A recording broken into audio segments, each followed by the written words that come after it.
Hola, mi nombre es Samuel Arias Sánchez, soy profesor de la Facultad de Psicología de la Universidad de Sevilla y en el marco de un proyecto de innovación docente para favorecer las orientaciones para la elaboración de trabajo fin de estudios en psicología y ciencias afines, voy a hablar de las recomendaciones del Manual de Publicación de la APA, la Asociación de Psicología Americana, en su 7ª versión, que es la actualmente vigente. Espero hacerlo de forma amena y clara porque ciertamente son muchas las normas y las recomendaciones y sé que a menudo genera cierto rechazo, pero cuando realmente no es tan complicado y nos puede aportar bastante. Porque incluso un mal trabajo, si tiene la forma y el formato correcto, gana mucho y un buen trabajo queda muy mal si no sigue el formato que debería. Como dice un buen amigo, no solo es importante ser bueno, sino parecerlo. Este es el índice de contenidos que voy a seguir. Empezando por una autoevaluación inicial, la introducción al vídeo y a los contenidos en sí. Los números que representan se refieren a los capítulos del manual de la APA, al que haré muchas veces referencia, y cuyo orden es seguido. Hablaré de distintos tipos de trabajo, haciendo referencia a los otros vídeos de esta serie, a las recomendaciones para escribir y hacerlo sin prejuicios, y sobre cuestiones también más mecánicas que tienen que ver con la puntuación, la ortografía, los listados, el uso de cursivas, mayúsculas, abreviaturas, etc. También haré un especial apartado a los números y los estadísticos. Y luego dedicaré una parte importante a hablar de las tablas y figuras, para acabar con lo que quizá más se suele asociar a la normativa de la APA, la importancia de citar y referir textos bien, que en sus distintas alternativas, para lo que voy a usar varios ejemplos. Finalmente incluiré una lista de recursos que quizá os puedan venir bien. Me gustaría empezar con una breve reflexión sobre cómo te puede servir este vídeo. Y es que está pensado fundamentalmente para estudiantes de psicología de la Universidad de Sevilla que van a hacer su trabajo fin de estudio, aunque en realidad lo que voy a explicar no es más que la normativa de la APA, que también se utiliza en otros muchos contextos, como los trabajos de clase o los trabajos fin de estudio de otra disciplina científica que asume la normativa de la APA. Y también es el estándar para cualquier informe de psicología, no solo para los trabajos fin de grado, sino para cualquier reporte de una investigación o artículo que vaya a seguir esta normativa. Y por tanto creo que cualquier psicólogo debe conocer y respetar estas recomendaciones. Seguir esta normativa es importante porque nos aporta una forma común de poder comunicar, evitando que las confusiones se produzcan por problemas formales. Es decir, estudiantes y profesionales de todo el mundo contamos con un marco, con un lenguaje común en la forma de presentar nuestras investigaciones, lo que permite evitar ambigüedades, facilita la fluidez en la comunicación y nos ayuda a centrarnos en los contenidos y que podamos discutir sobre las ideas, que es de lo que se trata, no perdernos en problemas formales. Quiero recalcar que la mayoría de las cuestiones que voy a comentar son recomendaciones, no tanto obligaciones. Se recomienda seguirlas para que lo que acabamos de comentar, pero en mi opinión no seguirlas no debe invalidar un trabajo. Si se trata de un TFE, puede que a la hora de corregirlo pierdas algún punto, porque parte de ser psicólogo es conocer y respetar la normativa. Y si envías un artículo a una revista y no sigues la normativa, puede que no te lo acepten a revisar, pero digamos que tampoco es un delito. La única obligación yo diría que es la de no plagiar, no hacer pasar por tuya las ideas y el trabajo de otras personas. Haré una especial mención a esto ya que es muy importante, porque además, citando correctamente, no debería tener ningún tipo de problema. Verá que hay algunas cuestiones y recomendaciones que son muy intuitivas y no hace falta ni explicitarlas. Algunas de ellas te sonarán mucho y quizás te resulte muy evidente, otras quizás no tanto. Pero para aquellas personas que se acercan por primera vez a la APA, voy a intentar explicar todas aquellas que yo considero más relevantes en el manual, considerando 3 cuestiones. Primero, que hay que prestar mucha atención a los detalles, porque aquí las comas, los puntos, las cursivas, las mayúsculas son importantes y pueden cambiar el significado de una frase. Segundo, que hay excepciones, hay muchas excepciones y particularidades respecto a las normas generales, que es en lo que me voy a centrar. Pretendo explicar los errores o dudas más comunes, las normas genéricas, pero cada norma cuenta con bastantes particularidades que si no tienes claro deberías consultar en el manual. Y en tercer lugar, destacar que aunque voy a enumerar algunas recomendaciones, debes saber que hay muchísimas otras que habría que tener en cuenta. El libro en sí cuenta con más de 400 páginas, tiene 337 subapartados, es decir, muchas cuestiones a tener en cuenta que en un vídeo corto no caben. Lo que me gustaría dejar claro son las líneas generales, los principios básicos y que hay un marco en el que tú mismo puedes basarte para resolver cualquier duda. Espero lograrlo y que el vídeo te sirva. Y para empezar y para saber si efectivamente el vídeo te sirve, te propongo una breve autoevaluación. Aquí hay 9 cuestiones diferentes sobre aspectos que vamos a ver en el vídeo y solo una de las opciones es correcta o es la más correcta según la APA. Te recomiendo que pauses aquí el vídeo, pienses cuál de las 3 opciones es la más correcta y al final del vídeo te voy a decir las soluciones, ¿de acuerdo? Pues entonces espero lo hagas así. ¿Cuál de las 3 opciones, la A, la B o la C, es, en tu opinión, más correcta? ¿Es mejor hablar de muestras, de participantes, de pacientes? ¿Cómo hay que informar de un ANOVA? ¿Es correcto que el símbolo la beta, sea en negrita, normal o en cursiva? Para el vídeo aquí y cuando hayas contestado, le das otra vez y continuamos. Este vídeo, como he comentado previamente, está en el marco de un proyecto de innovación docente para la mejora de los trabajos fin de estudio y se recomienda que el primero de ellos sea desde Lucía Jiménez. Ella explica los tipos de trabajo y publicaciones, los estándares comunes a todos los tipos de TFE y la organización de los distintos apartados. El formato de los TFE se parece mucho al de los artículos científicos que podréis encontrar en cualquier revista indexada o revisada por pares. Debes considerar en primer lugar que ella también lo explica, que es posible que haya normas específicas de una revista o una asignatura como el TFE que por algún acuerdo interno pueda contradecir las normas de la APA. A veces pasa, por ejemplo, con la justificación del texto o el interlineado. O que sin que las contradigan haya que tener en cuenta, como el número de páginas o de referencias máximo o mínimo. Por eso hay que leerse muy bien la normativa del trabajo en sí que vaya a presentar o de la revista a la que quiera aplicar.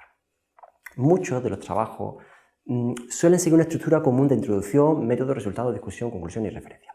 De forma muy esquemática, la introducción nos sirve para recopilar literatura sobre el tema que estamos analizando y justificar la necesidad de nuestra investigación. El método es donde se explica qué hemos hecho, intentando que sea lo más replicable posible. Y en los resultados se explica qué se ha hallado, normalmente descrito de la forma más neutra posible. Y un apartado final de discusión y conclusiones en el que sí se espera que incluyamos nuestra opinión y otras explicaciones posibles a los hallazgos, así como las limitaciones que todo trabajo tiene y qué conclusiones se pueden obtener. No debemos olvidar el apartado de referencia para quien quiera comprobar todo lo que afirmamos que tiene una base sólida, que se apoya en lo que han hecho otros. Como vamos a ver en esta presentación, esta es una idea fundamental. El trabajo científico, académico, creativo exige mucho tiempo y esfuerzo. Es importante respetar ese trabajo y la propiedad intelectual de otras personas. Además, son muchos los profesores que coincidimos en que no entender bien esta estructura básica de introducción, método y resultado es un problema habitual en los trabajos que tutelamos, que a menudo no suele quedar claro por qué una idea se introduce en la introducción, cuál es la estructura de los argumentos, por qué se sigue un método que no se ha justificado, se mezcla método y resultado, o se mezcla resultado y discusión. Evidentemente esto es un aprendizaje técnico que conseguirá dominar con el tiempo y sobre todo leyendo mucho. Si bien hay muchas reglas de obligado cumplimiento, hay cuestiones a tener muy en cuenta. Y para ello la norma de la APA dedica su primer capítulo a la ética que debe sustentar todo trabajo, empezando por su diseño, por la forma en que se han obtenido los datos, qué se ha hecho con ellos y cómo se custodian. Esto incluye algo tan básico como que no te puedes inventar los datos y que los tienes que tener disponibles para cualquier persona que los pueda solicitar. Si eres estudiante de la Universidad de Sevilla, habrás cursado ética y habrás oído ya hablar de muchas de estas cuestiones. Yo te animo a considerarlas todas, así como la necesidad o no de que tu proyecto sea avalado por una comisión de ética. Y yo destacaría el principio básico de proteger el bienestar de todos y todos los participantes humanos y animales. Dicho esto, y considerando algo que es bastante lógico y que creo que Lucía también ha comentado, es importante saber y respetar los elementos básicos y comunes a todo trabajo. Es importante saber y respetar, por ejemplo, que tiene que tener una portada con tu nombre, los tutores, la fecha, el resumen, las palabras clave, el cuerpo del trabajo, etc. El manual de la APA dedica todo el capítulo 2, elementos y formatos, y el capítulo 3, estándares, a estas cuestiones. Y es la base para la rúbrica que seguimos en nuestro trabajo para evaluar los TFE. Además del contenido que vas a contar, es muy importante seguir el formato y ser capaz de seguir una estructura y forma de trabajo. Creo que en este enlace que pongo aquí es un buen ejemplo de un trabajo de un estudiante anotado por la propia APA, en el que se pueden ver muchas de las cuestiones que hay que tener en cuenta y algunas de las que ahora voy a hablar. Por ejemplo, yo destacaría los 3 niveles. El primero en negrita, centrado. El segundo en negrita a la izquierda. El tercero en cursiva a la izquierda también. En respecto a los principios éticos que he nombrado antes, destacaría y recordar lo que has estudiado en la asignatura de ética, que no se permite falsear los datos, no te los puedes inventar, por supuesto, tienes que tenerlos disponibles para cualquier persona que te lo pueda pedir. Hay que considerar la ética respecto a las personas, que tienen que siempre darte tu consentimiento, que tienes que tener mucho cuidado con sus datos personales y su derecho a retirarse. Y recuerda también la importancia de la propiedad intelectual. No citar aquellos trabajos apropiándose de ellos o citarlos más por error es un error grave y que solemos encontrarnos además de forma habitual. Si lo identificamos, y os garantizo que es fácil identificarlo y hay muchas herramientas para ello, dependiendo de su gravedad puede tener graves consecuencias. Por otra parte, también hay que considerar la autoría de estos trabajos. Yo suelo recomendar que cuando un trabajo es bueno, se le dé difusión. Es una pena dejarlo en un cajón y yo casi que diría que es una obligación moral y para la comunidad compartir lo que hemos encontrado. En este punto hay que tener en cuenta quién ha aportado aquí al trabajo. De forma resumida yo diría que tan grave es que un profesor o profesora, porque a menudo nos puede interesar curricularmente, publique el trabajo de un estudiante sin que aparezca su nombre, como lo contrario, que un estudiante publique un trabajo sin considerar a los tutores. Según la APA, deben aparecer como autores todas aquellas personas que han hecho contribuciones sustanciales al mismo. La APA no solo tiene normas de obligado cumplimiento, sino también un conjunto de recomendaciones de estilo para mejorar el conjunto del trabajo. Así, para una escritura académica efectiva, que es de lo que se trata, no hay que olvidar que el primer objetivo es una comunicación clara, que se consigue presentando las ideas de forma concisa y ordenadamente. Elegir las palabras correctas y la estructura de frases más simple posible es muy importante, aunque no sea norma de obligado cumplimiento, si se considera que hay expresiones mejores que otras. Veremos unos ejemplos. Es muy importante darle una consistencia lógica a las ideas que va presentando y que el conjunto de trabajo siga un hilo de conductor claro y sin saltos lógicos. Es frecuente leer trabajos en los que cada párrafo parece una idea desconectada de la tema y a veces esto ocurre dentro del mismo párrafo. Para evitarlo se recomienda usar conectores lingüísticos, como por ejemplo conectores temporales, entonces, causal-efecto, por tanto, aditivo o de contraste. Expresiones como esta, por ejemplo, conclusión, nos ayudan a hilar mejor todas las ideas. Escribir de forma clara es ir al grano, decir lo que hace falta decir y nada más. Este tipo de trabajo no es literatura. Se intenta escribir frases cortas y concisas, intentando seguir la estructura de sujeto-predicado.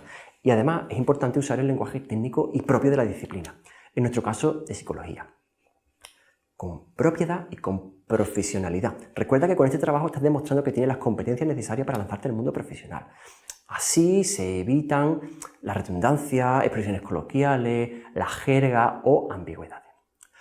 Aunque no sea lo más grave, tampoco hay que olvidar respetar las reglas gramaticales y ortográficas que dan mala imagen y pueden hacer distraer del contenido que quieres transmitir. Para algunos profesores esto es un error muy grave porque no dejáis de ser universitario y hay formas muy sencillas de evitarla. La recomendación respecto a los verbos, por ejemplo, es usar la voz activa y en pasado para introducción, método y resultado y el presente a partir de la discusión. Hay personas que escriben de forma inconsistente mezclando tiempos verbales y queda muy raro. Respecto a los pronombres, dejar claro a quién se refiere el nosotros, el él o el ella, evitando especialmente el yo y el nosotros, que en español se puede escribir de forma impersonal. Se recomienda construir frases sencillas. Intentamos evitar frases muy largas, con muchas subordinadas o ideas muy distintas, intentando seguir ese orden de sujeto, verbo y predicado que ya hemos comentado. Para mejorar tu estilo de escritura, se recomienda leer mucho y fijarse en cómo hacen los otros, seguir algún esquema de escritura, pedir ayuda a compañeros, compañeras y a tutores o editores profesionales y no dejar de revisar una y otra vez tu trabajo, leerlo muchas veces. La APA plantea en su guía unas recomendaciones generales para reducir el sesgo, que comienzan por intentar ser lo más preciso posible y así, por ejemplo, evitar decir el origen del hombre cuando queremos decir el origen del ser humano. Así hay que pensar en cómo sería la forma más precisa de hacer referencia a estas personas. Si hablo, por ejemplo, de inmigrante, es mejor decir de dónde son. Inmigrante latino sería más preciso. Y sería más preciso aún decir inmigrante colombiano, porque Latinoamérica incluye muchos países. Pero esa expresión puede no representar a las inmigrantes. Incluso podría parecer que caracterizamos a toda una persona por uno de sus muchos atributos. Y para ello se recomienda hablar de persona inmigrante procedente de Colombia. Lo que por otra parte puede dificultar un poco el discurso, especialmente si se abusa de esta forma de escribir. Y por ello hay que tener mucho cuidado con las palabras que elegimos, buscando esta máxima precisión a la vez que tenemos que intentar desarrollar un discurso fluido. Por ello la APA recomienda ser apropiadamente específico, es decir, no hay que ir al detalle en cuestiones que normalmente no están aportando información relevante o que no tenemos pruebas o indicios para pensar que son relevantes. Por ejemplo, hay que informar de que los participantes eran hombres o mujeres, que son altos, bajos, rubios o morenos. Pues depende sobre todo del soporte teórico del trabajo. Tenemos que saber si en nuestro caso concreto el color del pelo, la altura u otras variables pueden estar afectando de alguna forma los resultados. Normalmente el género y la edad se suelen dar por hecho que son variables psicológicas muy importantes. Y por ello hay que informarlas siempre. Pero hay otras variables que en algunos casos pueden ser importantes y otros no. Por ejemplo, ¿hay que informar de la orientación sexual? Si estamos describiendo una investigación sobre conducta sexual, probablemente ahí la orientación sexual sea importante. Pero en una investigación en la que estamos analizando, por ejemplo, la memoria de trabajo, pues quizás ahí no sea tan necesario informar de la orientación sexual de los participantes. También es importante reconocer y hacer referencia a las características que tiene la muestra de tu estudio que puede hacerla diferente de la población de referencia. Por ejemplo, si estamos estudiando universitario y resulta que nuestra muestra es de universitarios de psicología, que sabemos que se caracterizan entre otras cuestiones por ser mayoritariamente mujeres, pues eso hay que especificarlo. Y finalmente hay que intentar evitar categorizar a los participantes con etiquetas con las que quizás no se sientan representados. Y en este sentido se les recomienda preguntarles directamente cómo prefieren ser denominados, a menos que usen una terminología que pueda herir determinadas sensibilidades. Supongo que ya la mayoría de vosotros sabéis de lo que estoy hablando, pero al tratarse de un documento formal y académico, solo quería recordar esta recomendación de tener mucho cuidado con el lenguaje y en particular para evitar herir alguna sensibilidad.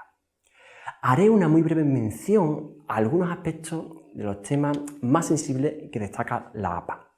En relación a la edad, por ejemplo, es importante dar el dato exacto de año o meses de la muestra.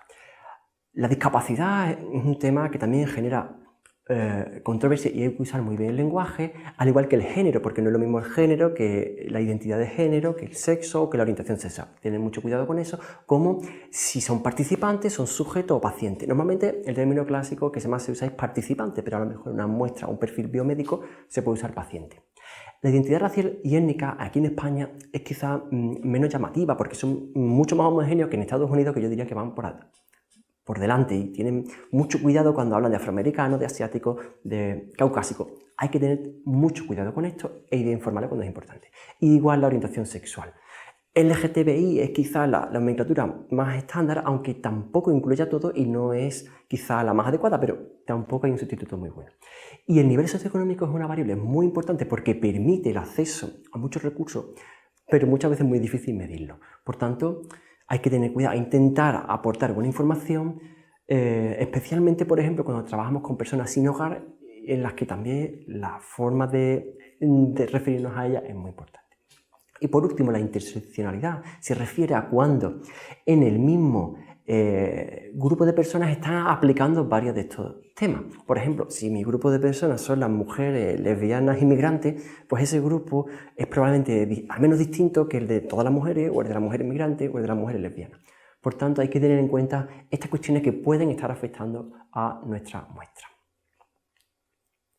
La mecánica tiene que ver con los espacios, los signos de puntuación, cómo escribir números, etc. Aunque la RAE y otros libros de estilo hacen muchas recomendaciones que son interesantes, la APA intenta plantear algunas cuestiones que son específicas en psicología, para unificar entre todos los artículos y libros y para que no sea el formato que confunda. Por ejemplo, se colocan los puntos al acabar una frase para poner iniciales o abreviaturas, pero no, por ejemplo, al final de un DOI, ni en las abreviaturas de países, ni de medidas, ni para los acrónimos, como la APA. La coma fundamentalmente se usa para separar una numeración, y aquí hay una diferencia interesante en el español y en inglés, que es la que se llama Oxford Comma, que es esta que está aquí, y es la coma que se coloca en una numeración justo antes de la Y, que va antes de la última palabra. En español no se suele usar, pero en inglés la veréis a menudo. El punto y coma se suele usar cuando dentro de una frase tenemos dos ideas diferentes, a menudo unidas por una conjunción, pero sobre todo, y lo veremos en la siguiente sección, cuando dentro de un mismo paréntesis incluimos varias citas o incluimos informaciones diferentes. Los dos puntos se suelen usar fundamentalmente cuando hay una frase y luego la ejemplificamos con una enumeración, con otra frase, o cuando ponemos una ratio, por ejemplo, 1 de cada 4 personas. Y hay que tener cuidado con los guiones porque hay varios tipos según la longitud, el grosor, pero básicamente sirven para ejemplificar una palabra o para separar un rango o unir palabras compuestas, como mis apellidos. Los paréntesis tienen muchas funciones, sobre todo para aclarar algo. Y cuando haya que especificar algo dentro de un paréntesis, como en este caso, se hace con los paréntesis cuadrados. Y los usos de las comillas son múltiples, normalmente para expresar frases literales. Y un error común aquí es usarlas para destacar. Si hay que destacar algo, se hace con cursiva. Las cursivas se usan fundamentalmente para eso, para enfatizar términos clave, como los títulos de libros, de revistas, para incluir expresiones en otros idiomas, en inglés, si estamos hablando en español, en castellano, y todos los estadísticos, la MD media, la de tendencia científica, pero no para la letra griega, que van sin cursiva. Los listados sirven para enumerar o ordenar ideas, destacando los puntos clave. Hay varias formas de presentarlo. En el texto separado de comas y letras, o con diferentes puntos, Y aquí el principio fundamental es que todos los elementos deberían ser paralelos en cuanto a su importancia en el texto. Una abreviatura es una forma corta de hacer referencia a una palabra o frase. Se suele usar cuando se trata de términos generalmente conocidos, son unidades de medida, expresiones latinas o son muy repetidos en el texto por su importancia. En este caso, la primera vez que aparece, tiene que ponerse la abreviatura y su significado. El trabajo fin de estudio, TFE, se recomienda un uso moderado y que facilite y no obstaculice la comprensión del texto. Hay que tener también en cuenta las mayúsculas, que no solo se ponen después de un punto, sino también en otras muchas excepciones, como los nombres propios o de prueba, las profesiones o cuando en el texto, no en el listado de referencia, los títulos de libros y cuestionarios, o hacemos referencia a tablas y figuras y otras excepciones que recomiendo revisar. Finalmente, respecto a la ortografía, yo recordaría la importancia de prestarle atención. Con el TFE vais a conseguir un título universitario y en los programas que usamos para escribir se incluyen correctores ortográficos, por lo que un texto con falta de ortografía está muy mal visto. Denota dejadez y poca atención a cuestiones importantes. Recuerda pasarle el corrector en varias ocasiones y que a veces se suelen dar por buenas expresiones que realmente no lo son. Muy en relación con esto y que es más cercano a la mecánica, una cuestión de estilo es la forma de presentar los números, que yo prefiero plantear por separado. Una primera regla general es que cuando los valores se escriben con letra, cuando están por debajo de 10, cuando van al inicio de una frase o cuando son fracciones que se podrían considerar comunes. Todo el resto de números se expresan con su valor arábigo. Los valores por encima de 10, las unidades de medida, las fechas, las horas y las series ordinales. Las series ordinales, de hecho, siguen la misma regla que los cardinales. Cuarto, primero. Un error común es cómo separar los decimales en números no enteros. La regla general es que siempre se separan con puntos y se incluyen 2 cifras decimales, salvo la probabilidad de que llevan 3. Si el número puede ser superior a 1, hay que incluir el número entero. Y si no puede serlo, como en las correlaciones o en las probabilidades, no hace falta. Aquí hay 2 ejemplos en el que el valor de t o el valor de f, fíjate, el 0,86 y 0,57, podría ser superior a 1, por lo que hace falta ese 0. Sin embargo, las correlaciones que van del -1 al 1 no requieren ese 0, como tampoco requieren las probabilidades, que recuerdo es el único caso en el que llevan 3 decimales. Por cierto, hay que indicar el valor exacto de p observado, y si la probabilidad fuera menor que 0,001, lo indicamos de la forma que se indica entre paréntesis, menor, porque teóricamente la probabilidad igual a 0 no existe. Por último, recuerdo que la APA recomienda incluir los valores de significación y tamaño de efecto cuando se informan de pruebas estadísticas. Aunque seguramente esto se cuente más en el vídeo en el que se explican los estadísticos, sí quiero recalcar que la APA recomienda encarecidamente que se incluyan los valores específicos de significación y tamaño de efecto, así como el valor del estadístico usado, el de F, el de T, el de U y su grado de libertad. No hace falta definir los estadísticos más comunes como la t-student y tampoco hace falta referenciarlo al final de los artículos, pero sí hay que especificar los estadísticos que no son tan habituales, por ejemplo, OR, que es odds ratio, y quizá en ese caso, como es menos frecuente, es bueno referenciarlo. Cuando usamos estadísticos, a veces se pueden usar la abreviatura y a veces la letra griega. Aquí la prioridad sería ser lo más claro posible y consistente en el texto, recordando lo que hemos dicho antes, que salvo la letra griega, todos los símbolos estadísticos se escriben con cursiva. Y se separan con espacio, porque a veces se tiende a poner todo junto sin separación y no se ve tan claro, como esto que está tachado. Finalmente, en el caso de incorporar ecuaciones, aunque no suele ser muy habitual en psicología, hay que hacerlo en la medida de lo posible en la misma línea. Una duda habitual es si hay que poner los números dentro del texto en una tabla o una figura. Pues la regla general es que hay que intentar que se vea lo mejor posible, porque realmente da igual una forma u otra.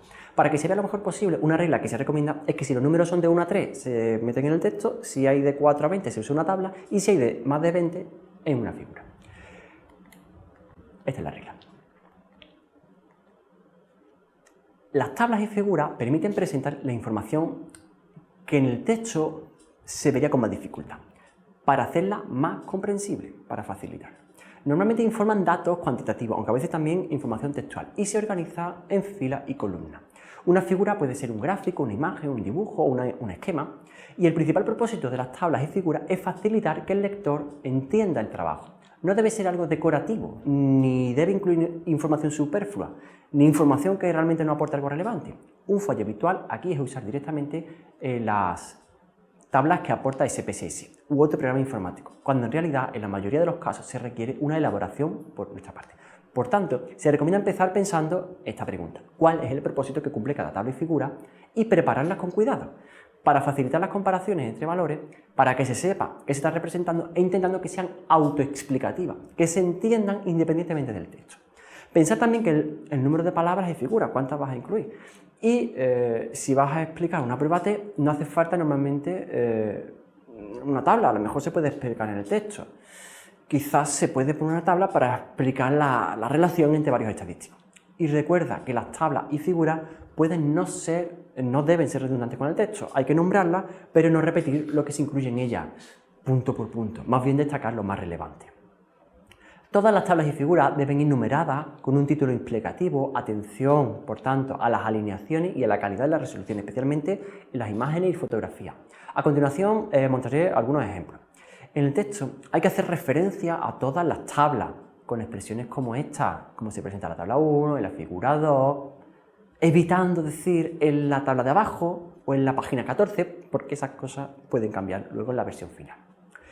Finalmente, considera que si la tabla no es tuya o la figura no es tuya, que no la has creado tú, hay que especificar y referenciar el origen, indicando si se ha adaptado algo o no y si se tienen los permisos de los autores. Una de las preguntas más frecuentes que me encuentro en mis estudiantes es si los resultados se incorporan al texto, o la tabla, o en la figura. Y la verdad es que es una pregunta muy relativa, porque las tres formas podrían funcionar. Esto, por ejemplo, es un ejemplo de, valga la redundancia, de un TFE en el que se analizaban las puntuaciones a un cuestionario según el género y el curso en el que estaban varios estudiantes. Tal como está ahí se puede entender bien, la diferencia entre hombres y mujeres no fue significativa. Se puede poner también como así, si incluyo también los hombres de curso alto, curso bajo, mujeres de curso alto y curso bajo. También se puede entender bien, aunque quizás ya cuesta un poco más seguir el hilo. Y aquí quizás sería útil usar una tabla. En esta tabla aparece información de hombres y mujeres, de curso, del grado, y esto en un texto sería muy complicado verlo, pero incluso aquí cuesta ver algunos patrones. Por ello, se pueden recomendar hacer figuras como esta, en la que sí se ven patrones claramente diferenciados por género, por carrera, por curso. Aquí ahí tenemos muchos más datos. Pero una tabla como esta no tiene sentido para explicar una diferencia entre hombres y mujeres. Realmente hay que identificar qué tipo de forma de presentar los datos es más adecuada para los datos que tenemos. Se podría decir mucho de las tablas. De hecho, en el manual se dedican 25 páginas de las aproximadamente 400 que tiene e incluso ofrecen una lista de comprobación de 15 criterios para que evalúe si la tabla está bien construida o no. Y de hecho, no me extraña porque las tablas son un recurso muy poderoso, que a menudo se usa como el principal resumen de tu trabajo. Es donde vas a representar tus principales hallazgos, por lo que es muy importante construirlas con cuidado. Este es un ejemplo de los que usa la propia APA para enseñar cómo debería ser una tabla y creo que podría servirte como modelo. Un principio general es que se pudiera entender independientemente del texto, que sea autoexplicativa y sea concisa, que incluya únicamente la información realmente importante, ni más ni menos. Lo primero es numerarlas correlativamente en negrita y justo debajo un título conciso y suficientemente explicativo. En cursiva. Los encabezados, como en este caso las medias y desviaciones típicas, permiten saber qué significan los valores que se incluyen en el cuerpo, así como los encabezados laterales. Una particularidad interesante es que el cuerpo se puede poner con doble espacio, al igual que el resto del texto, pero también con espacios de 1,5 o incluso de 1, que yo suelo recomendar para representar la información de forma que permita verlo todo de un golpe de vista y nunca salte de una página a otra. Finalmente, aunque no todas las tablas deben llevar notas, son útiles para aclarar algunas cuestiones. A menudo los símbolos y las abreviaturas que podrían quedar no muy claras. No es este caso, pero a menudo se coloca un asterisco para mostrar la diferencia estadísticamente significativa y en esa nota se aclara y se explica el criterio utilizado. Una última particularidad es que no se usan líneas de separación verticales, solo aquellas horizontales que sean necesarias. Al igual que las tablas, es importante prestar atención a las figuras, que pueden ser lo más llamativo y lo que quizás luego uses en una comunicación oral de tu trabajo. O por ejemplo en un congreso, o lo compartas en redes sociales, o para presentación de tu trabajo, que por tanto puede ser muy útil. Una primera consideración es que hasta la versión 6 se recomendaba poner el título debajo y ahora se ha homogeneizado con las tablas. Y también se recomienda ponerlo arriba, numerado en negrita, seguido de un título en cursiva, y ese título debe ser autoexplicativo. Los ejes vertical y horizontal deben permitir entender qué se incluye en la imagen, y aquí una cuestión importante es que los ejes comiencen en el 0, porque a menudo SPSS y otros programas ofrecen figuras con otro tipo de valores que pueden ser engañosos. Si por ejemplo quiere mostrar la diferencia de la nota de la PBAU entre hombres y mujeres y muestro este gráfico, podría parecer que se trata de una diferencia muy importante. Pero hay que fijarse en el rango que va de 13,0 a 13,6 y se está exagerando la diferencia. Si ponemos un rango que vaya de 0 a 13, tal como se recomienda, las notas se ven prácticamente iguales, porque los hombres 13,2 y las mujeres 13,5. Hay una diferencia, pero no muy importante. Esto es lo que a veces hacen los políticos en sus debates y la mala prensa, y hay que evitarlo en un informe serio. Finalmente, como dije antes, hay que tener especial cuidado con aquellas figuras, fotografías, imágenes y mapas que no hayas hecho tú, sino que has prestado o adaptes de otras fuentes. Hay que indicarlo y además informar y confirmar que cuentas con los permisos de copyright. He dejado para el final lo relativo a las citas y referencias, que es lo que normalmente asociamos a la normativa de la APA, y no todo lo que hasta el momento he ido contando. Y no es casual porque es uno de los aspectos más importantes y que más dudas suscita. Me gustaría empezar con una reflexión. Tras haber hecho tu trabajo de investigación, que seguro te ha llevado mucho tiempo y esfuerzo, y haber conseguido publicarlo con el visto bueno de otras personas expertas o árbitros que han criticado tu trabajo, ¿te gustaría que otra persona lo hiciera pasar por suyo? ¿Te gustaría que se apropiaran de tu investigación o de los datos que has presentado o de tus reflexiones y conclusiones? ¿Verdad que no? Pues por eso mismo debemos intentar evitar caer en estos errores, que a menudo se trata más bien de no saber bien cómo citar un trabajo, que plagiarlo de mala fe. Teniendo en cuenta que es probablemente el principal motivo para suspender un TFE, el citar bien, haber incurrido en plagio, a propósito o no, y considerando que en ocasiones, dependiendo de cómo sea ese plagio, puede tener consecuencias graves que lleven incluso a medidas disciplinarias e incluso hasta la expulsión de alguna universidad. No es ninguna tontería. Plagiar es hacer pasar por tuya las ideas de otra persona. Y esto, no reconoce el valor y el esfuerzo de los auténticos autores, cuyos trabajos hay que citar. Así, para evitar incurrir en plagio, hay que reconocer todos los trabajos cuyas ideas, teorías o resultados te han influido directa o indirectamente en el tuyo, los cuales has leído y cuyas ideas has incorporado. La APA recomienda así citar lo justo, porque si citas mucho, puedes generar información que no aporta demasiada, pero si citas poco, puedes incurrir en el plagio. Por tanto, atención, ni mucho ni poco. Preferentemente hay que citar la fuente primaria, los trabajos originales y solo puntualmente las secundarias. Es decir, hay que evitar citar lo que otros trabajos citan y tú no hayas leído directamente, y que a menudo se incorpora con la fórmula citado en. Entre otros muchos motivos, porque esa fórmula puede tergiversar las ideas originales. ¿Cuándo citar? Siempre que parafrasees una idea, uses palabras literales de alguien, sus datos, incluyes una tabla, figura, como hemos dicho antes, y también tus propias publicaciones previas. El llamado autoplagio no se acepta. Y no hay que olvidar que todas las listas del texto tienen que aparecer en el listado final de referencia y al revés, no debería haber referencia en esa lista que no se hayan incorporado al texto. Es un error muy común, vemos una cita en el texto, queremos saber más y no la encontramos en la lista de referencia, o como se ha referenciado mal, no poniendo el nombre, el apellido o desordenado, no la conseguimos encontrar. Finalmente, quería recalcar que hay programas específicos para calcular el porcentaje de plagio de un trabajo. Y nosotros, por ejemplo, en la Facultad de Psicología de la Universidad de Sevilla, lo pasamos por defecto a todos los TFE que se presentan.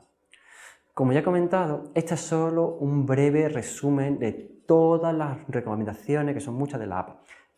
Y no quería dejar de destacar, aunque ahora entremos en detalle, algunas consideraciones especiales.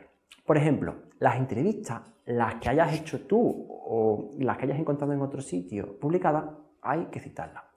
Recursos que no sean públicos pero que tú hayas podido acceder a ellos, como por ejemplo los apuntes de una clase o algo que está en una intranet, también hay que citarlos. Y las comunicaciones personales como correos, comentarios en redes sociales o incluso verbales, hay que citarlos. Pero ya digo que estas son las excepciones que se pueden encontrar en el manual y hoy me voy a centrar en lo más importante. Es importante parafrasear. Es un recurso muy útil y consiste en plantear la idea de otra persona con tus propias palabras y permite sintetizar la información y centrarse en lo que para ti puede ser más importante. Por supuesto, hay que citar la obra consultada. Normalmente se cita una vez por párrafo y si la idea continúa en el párrafo siguiente, entonces se vuelve a citar en el párrafo siguiente, siempre intentando evitar la confusión. Una cita directa incorpora las palabras literales de la obra original. Se recomienda incluirla cuando es importante la idea en el contexto específico en el que se dijo o porque sean especialmente importantes los términos originales. Si el extracto literal es de menos de 40 palabras, se incluye en el cuerpo del texto, se entrecomilla y se coloca la cita y la página en la que se ha extraído. Si el texto es de 40 palabras o más, se coloca en otro párrafo con un sangrado que permita que no esté alineado a la izquierda totalmente y se termina la cita con un punto, los autores, el año, la página entre paréntesis, sin comillas y sin punto final. Aquí creo que es muy importante destacar que hay que ser preciso con las palabras literales de la otra persona y cuidar no atribuirle cosas que realmente no han dicho. Y todo esto se aplica también cuando la cita literal es de un participante de tu investigación, una entrevista, por ejemplo. Es decir, cuando en un estudio cualitativo quieres decir las palabras exactas de otra persona, se usa este mismo sistema. Como ves, la normativa va muy al detalle para evitar ambigüedades. De entre todas las recomendaciones que hay, yo destacaría 5 principios generales. En primer lugar, decir que el texto se puede citar fundamentalmente de 2 formas, incluyendo en un mismo paréntesis apellido y año, o en el texto el apellido y el año entre paréntesis. Esta forma hace que la referencia sea una cosa muy precisa y el discurso más sintético, simplificándolo más que decir como se dice en el artículo de Arias escrito en la revista Memorizada en 2021. Eso es muy largo. Es mejor decir Arias 2021 y ya te vas a la lista de referencia. Hay particularidades como aquellos casos en los que no hay año, que se pone ND, no date, o que están en proceso de publicación, pero no se han publicado siempre, como por ejemplo o aún el Impress, o a veces incluso no hace falta necesariamente el paréntesis. Se puede decir, en 2016 Fernández dijo lo que sea. La segunda consideración es que si va a haber varias citas a la vez, las incluyamos todas en el mismo paréntesis, ordenadas alfabéticamente independientemente del año. Y si un autor presenta varios trabajos, eso sí los organizamos cronológicamente. Cuando se cita una parte específica de un trabajo, por ejemplo, una frase literal entrecomillada, una tabla, unos datos o un apartado específico, hay que especificar la página o páginas en las que hemos encontrado este elemento, como en este caso, la página 12 o 12-14. Y una última cuestión, una pregunta que a menudo os hacéis es ¿a cuántas personas hay que citar? La regla general, y eso ha cambiado respecto a las versiones anteriores de la normativa, es que si son 1 o 2 autoras, vamos a nombrar siempre el o los apellidos de las 2 y el año. Si son 3 o más autoras, vamos a nombrar el primer apellido y la segunda et al, que significa y otro, y el año. Finalmente, insisto en que hay muchas excepciones a considerar y remito a la normativa para ello. Destacaría, por ejemplo, que cuando citamos una obra clásica o de la que no tenemos la primera edición, hay que incluir las 2 fechas, la de la publicación original y la de la edición que hemos podido consultar. Hay otras muchas particularidades, como los autores que tienen varias obras en el mismo año, o autores diferentes con el mismo apellido, autores que cambian de orden en varios trabajos y ocasiones en las que no sabemos exactamente el año o los nombres de los autores u otro dato importante. Hay recomendaciones para casi todas las casuísticas y el principio fundamental es el de evitar la ambigüedad. Hay que ser lo más preciso posible. Para acabar, como se acaban los trabajos fin de estudio, hablaré de la lista de referencia, que sirve para identificar y recuperar en el trabajo citado en el texto. No es una bibliografía de materiales relacionados a consultar, sino una lista ordenada alfabéticamente y a doble espacio que recoja ni más ni menos que los trabajos citados. Lo primero que debes saber es el tipo de referencia porque hay varias categorías, siendo las más comunes los artículos de revista, los libros, los capítulos de libros, aunque también es frecuente consultar y referir tesis doctorales, leyes, materiales legales, páginas web, recursos online y un largo etcétera. Cuando leas cualquiera de estos recursos, deberías ser capaz de identificar toda la información a referir, que se suele incluir en la portada o en la primera página. Y debe ser muy precisa a la hora de incluir información correctamente. No solo ya por la cuestión del plagio que mencioné previamente, sino porque ya está todo tan interconectado que hay programas que automáticamente leen todo lo que sube la red y conecta con las fuentes originales. Y si no referenciamos correctamente puede haber errores. Y aunque hay programas y aplicaciones que ayudan mucho a referir correctamente, luego mencionaré algunas, necesitaría saber al menos las nociones más básicas. Lo más importante de una referencia es saber quién cuándo ha sido, el título y la fuente, lo que aquí pongo en colores. Cada uno de estos apartados va por separado por un punto y seguido, y dentro de cada uno de ellos los separamos con coma y paréntesis. Ahora verás también que hay muchísimas casuísticas. En la siguiente diapositiva pondré algunos ejemplos de publicaciones en las que hay varios autores, o varias fechas, o varios títulos, o varias fuentes.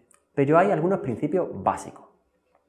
Respecto a la autoría, podría destacar que por lo general ponemos el primer apellido, si es compuesto usando un guión, coma, la inicial o iniciales del nombre con un punto, separadas con espacio.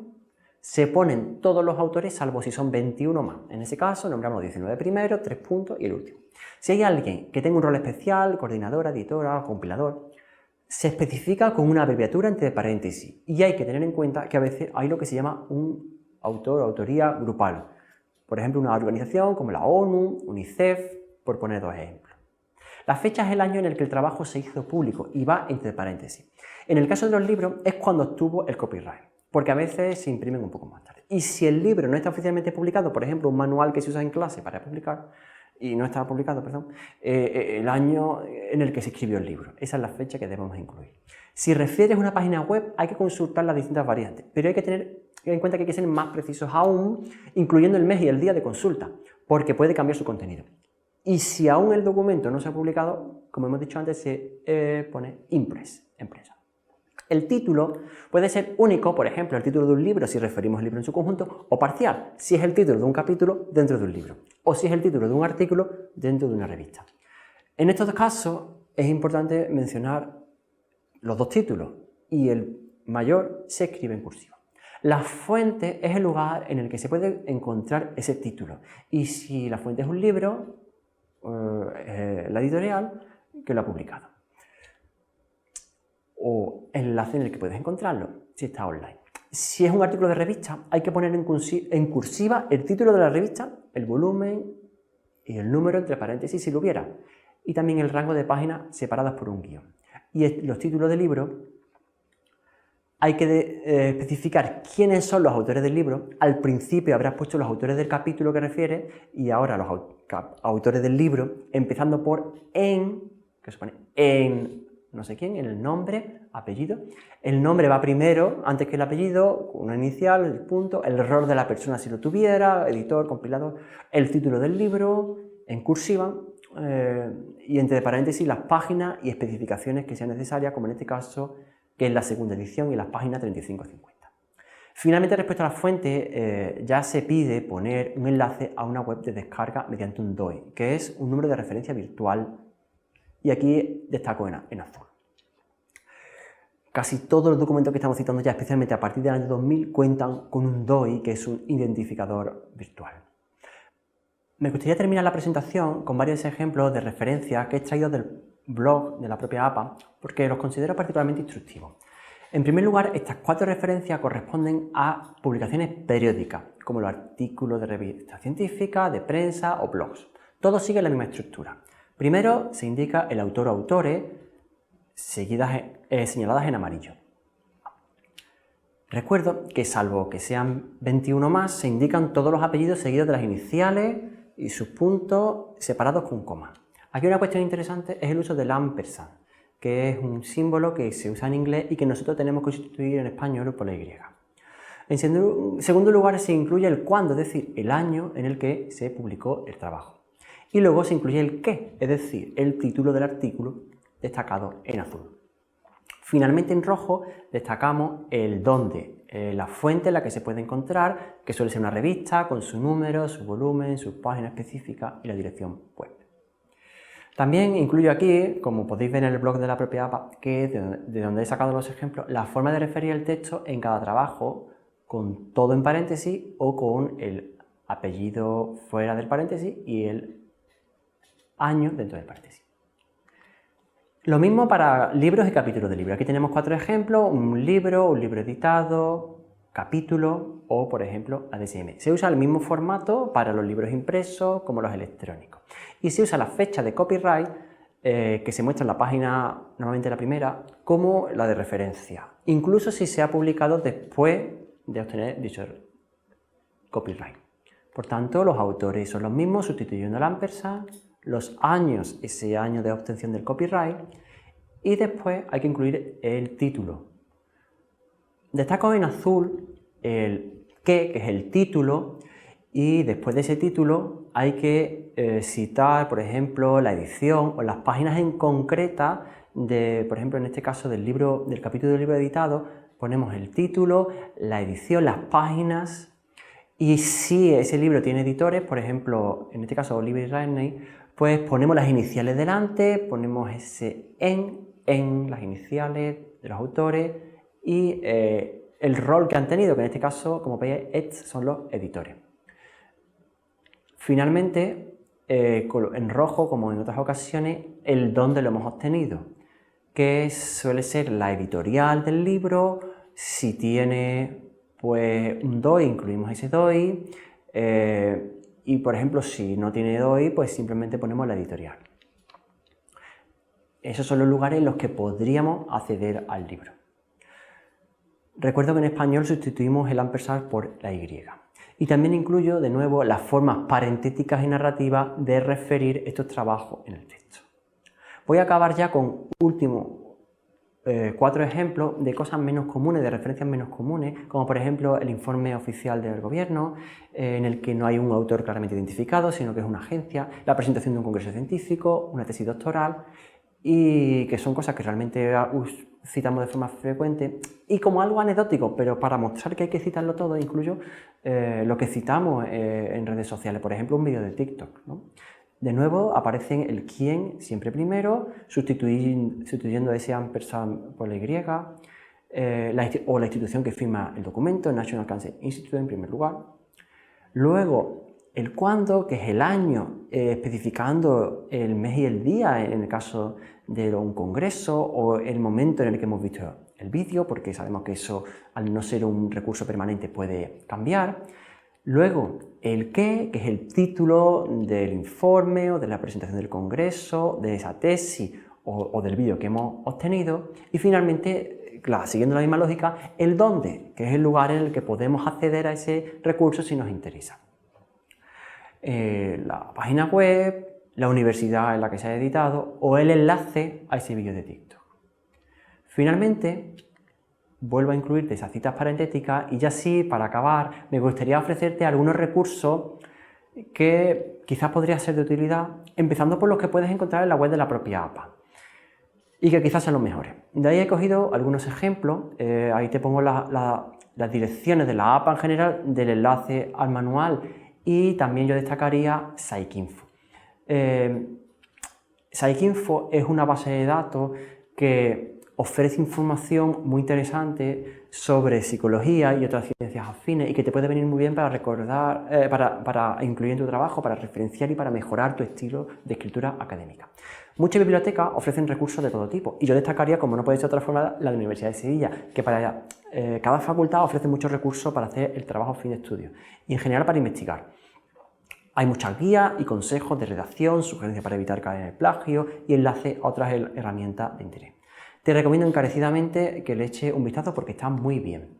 Y en concreto, en el caso de la Facultad de Psicología de la Universidad de Sevilla, contamos además con una guía propia para la redacción de trabajo fin de estudio que está escrita por varias de nuestras compañeras y puedes encontrar en la web, en la copistería de la facultad, y también en la página web está la normativa que rige estos trabajos fin de estudio, que es importante conocerla y que además nosotros usamos para después evaluarlo. También destacaría estos videotutoriales como el que estoy haciendo ahora para elaborar el trabajo fin de estudio, que creo que os pueden venir bien, así como toda la serie y las píldoras informativas para hacer los trabajos fin de estudio que estamos promoviendo.